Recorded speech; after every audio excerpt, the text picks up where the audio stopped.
Thanks, Thomas. I've got a quick confession to say. When Thomas first asked me to come up and speak to everyone today, he said, Ziggy, I've got a problem. I said, what's that problem, Thomas? He says, nobody wants to go after Wayne Bennett. And I said, Thomas, who's Wayne Bennett?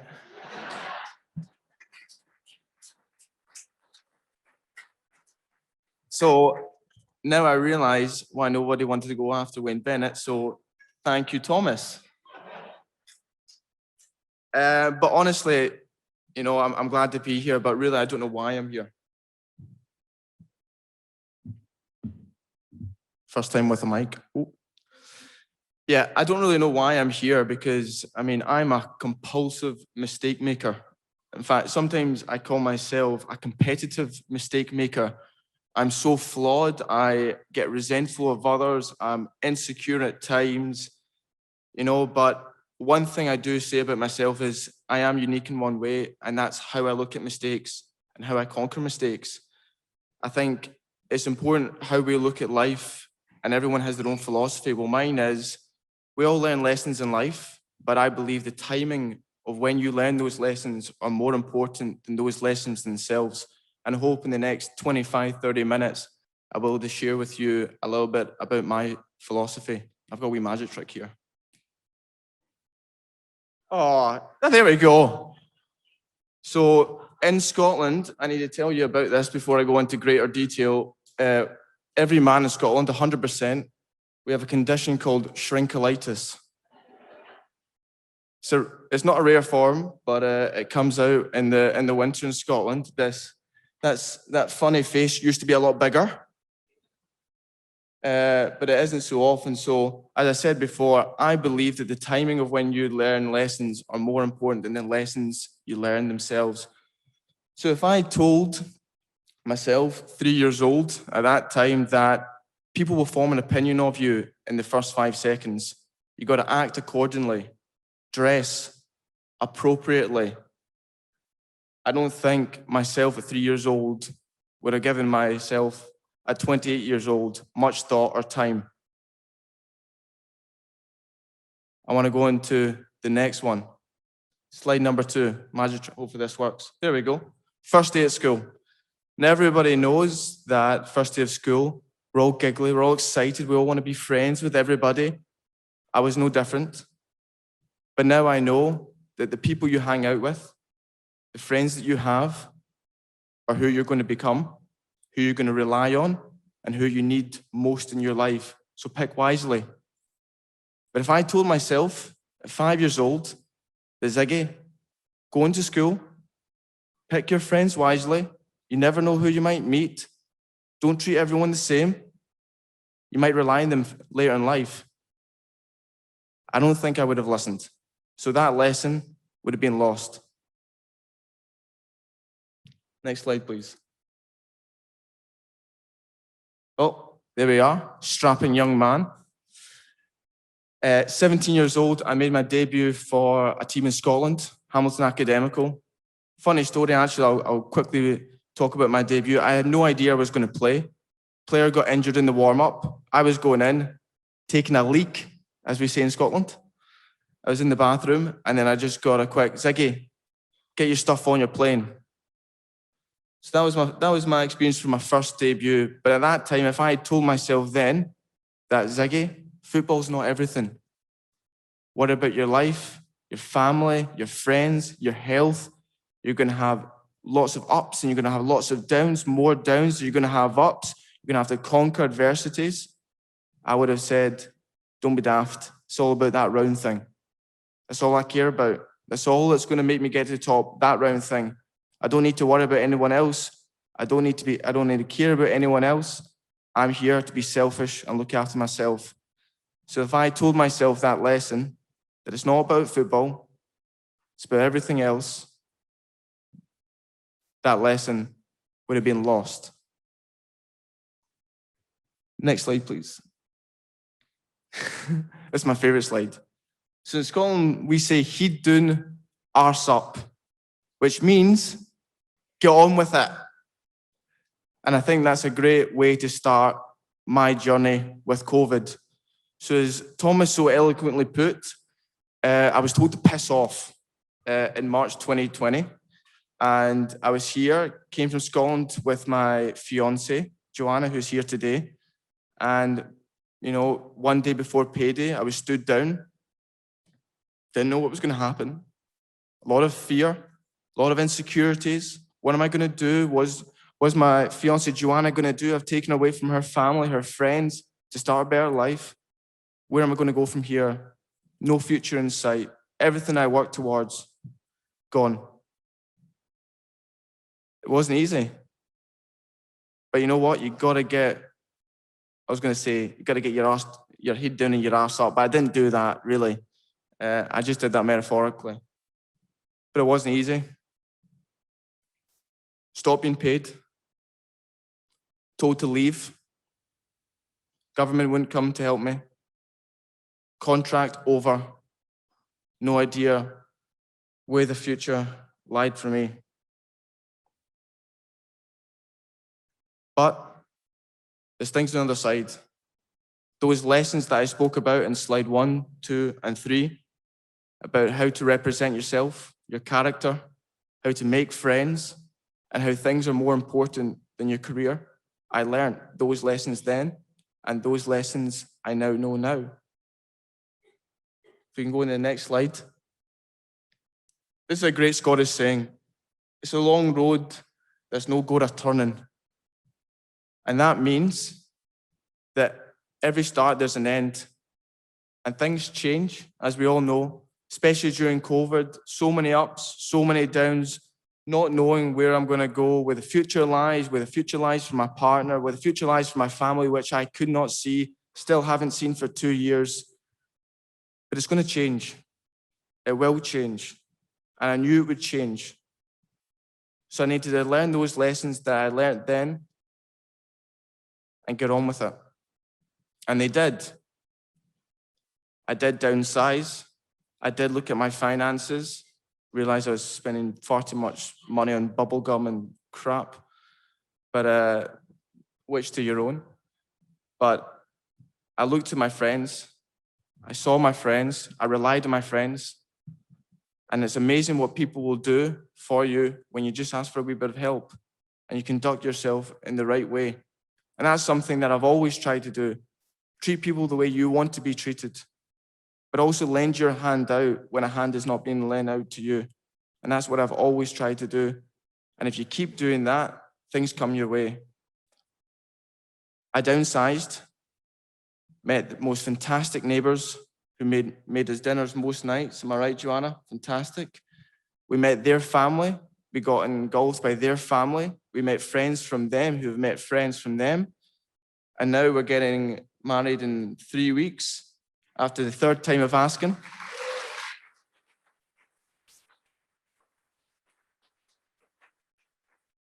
Yeah, no, very lucky man.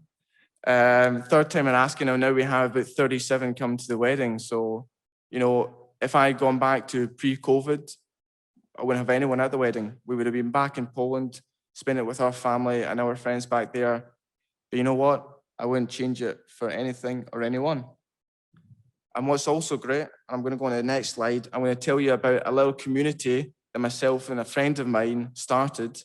And there we go. Perfect. Didn't even need to do that. There we go. So this is Team Scozzy. There's about 15 of us there, but there's a group of about 30 of us. And it started around April 2020. So I'm no longer working, nothing coming in, no idea what's happening in the future. You know what I decided to do? I decided to do what no Scotsman likes to do, and that's to get into cold water. I swear you could find 2 bricks that swim better than me and my friend. It was laughable. I mean, the way we started swimming, there's a gold buoy that's about, I'm going to say 200 meters. It's 100 meters. It's going to 200 meters out there, and we used to go front stroke. And I remember looking at him, and he's about 55 years old, and I'm supposed to be this athlete, and I'm looking at him thinking, is he getting tired? Is he going to get tired? You can slow down, you know that? You can slow down. He didn't slow down until I did, so he tried to make me look good. But that's my friend Laurie McKenna. He's just there. I think he's the first man there. He's always at the front. Likes to show off, even though he's 55. But eventually we went every day. every single day, never missed a beat, up at 5:45. When I mean got up at 5:45, my alarm went off at 5:45. The alarm went off at 5:46, then 5:47, then 5:50, then 5:55. Then Joanna kicked me out of bed. So I walked down to the beach. We started, we got in, cold. And then I found out that shrinkolitis has came all the way to Australia. And the only cure is a hot shower, and then many hours later, things start to look bigger than what they seem to appear.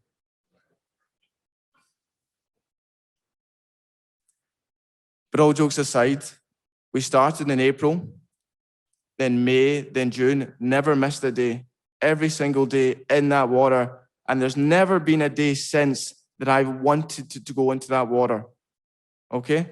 Not a day since, but I've done it because I know I've made a commitment. I heard Wayne Bennett speaking previously that we make promises and we make commitments. And I thought they were the same thing. I think a lot of us thought they were the same thing. I certainly did. But they're not, they're differences. Promises are a lie. There's something you say you're going to do. But commitment's something that you know you'll be pressed on, something you have to do, an accountability that everyone should have. And that's what I did. I made a commitment to Laurie that I will meet him 6 o'clock every day in the water. And every day since, bar 1 or 2, we've been there. And organically it's grown. So it's went 2 to 3 to 4 to 5 to 6. And now we've got about a community of about 30 to 35. I even tried to get Butts on board. But I told him about shrinkolitis and he says, ha, no thank you. I'm still trying. But he was away doing burpees somewhere else. Yeah. He made a commitment to that, not a promise. So the next, I'm going to show you a video in a real short second or two. And that video is going to try and hopefully encompass a little bit of what I've been speaking about. But what I really want to talk about is something that I just learned from Wayne Bennett, commitment. Making a commitment, putting your head down and your arse up, getting on with things, and things will end up okay. And after the video, I hope to tell you about why that adversity has made me the person that I am.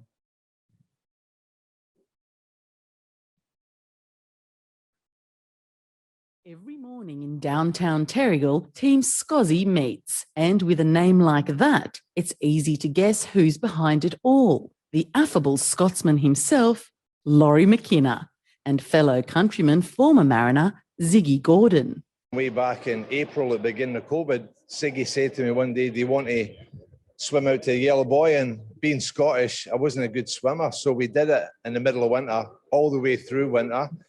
And it's just something we start every day with. The current Newcastle Jets CEO has loved the physical and mental benefits of Ziggy's challenge, but it seems Ziggy's motives were a little different from the gaffers. I didn't want to go out in the water because I wasn't sure what was out there. So I thought if Laurie came with me, he's a bit slower swimmer than me. I might be a bit more fortunate out there. What began as 2 Scotsmen swimming back in April is now an 11-a-side squad that paddle out past the breakers, even on Boxing Day, with a yellow duck carrying a Christmas cake to mark the occasion. And true to form, the former mayor has laid down some strict Scozzy rules. There's no goggles because we don't want to see the sharks if they are coming.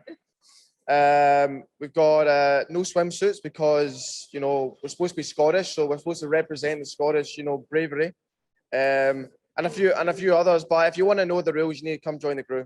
And join the group Joe Coit did. The Glen Executive Director sees firsthand the toll of mental illness, and he says initiatives like this are life-changing. It's a small physical activity, but it's about, as I said, setting up your mental health to survive and I think especially the guys that first started it, we're all going for a fair bit of stress with different things at the time. So yeah, it definitely helps get us through. And after a successful swim, Team Scozzy breaks banana bread together and shares morning musings. Some days I got up, and it's the rain's pouring down. I just jump my bike and off I go. We see people wandering about themselves. We just invite them to come in with us. Don't wait to get motivated. Just get on and do it. Sarah Elmaselli, NBN News. NBN News, nightly at 6. Brilliant. I need to tell you something about Laurie real quick. After about a month or two, for some reason, I had a lot of time, my hands wasn't working. So on YouTube, and I saw a shark attack, right? So I said to Laurie, what happens if we see a shark, right? What are we going to do? He says, I know what I'm going to do. I said, what are you going to do? He said, you'll see tomorrow. I come in. I said, Laurie, have you been to jail? What's going on? Somebody's on. What's that? He said, this is a shark band. No sharks will mess with us. I said, no sharks will mess with you. Where's mine? Typical Scots, looking out for themselves. Selfish. But all jokes aside, Team Scozzy have been a revelation for myself in terms of mental health, physical health, and I want to extend my arm to everybody here. If you're ever in Terrigal, 6 o'clock, Surf Cafe, okay? Men, shrinkolitis is very much alive, so be aware. Ladies, you're all welcome. Sorry, Joanna. But since that faithful day in March 2020, 14th of March to be exact, day before payday, things have changed. Joanna and I are getting married eventually in 3 weeks' time. I have made friends for life, friends that I consider family, friends that I would do anything for, friends that are different to the friends that I met on my first day of school. I've taken a step back, looked at myself. Although I be flawed, still have resentments over my career and other people and other people's value over me and what people think about me and all the things we all think about every single day. I don't care who you are. I've taken a step back and I'm okay with it. I've learned that no matter where you are before, there's a lesson to learn. But don't worry if you don't get that lesson then. You're supposed to learn that lesson at the right moment, at the right time, and I have. And since then, I have changed clubs. I now play for Western Sydney Wanderers. I love it there. I played every game from this season. Unfortunately, we didn't have the most successful season, but we will next year, I assure you. And I just want to say, from the bottom of my heart, thank you, Thomas, for allowing me to be here, to share my story with all of you here. And next slide, please. Good timing here. Lumma your hamreek. Scottish saying for thank you, take care.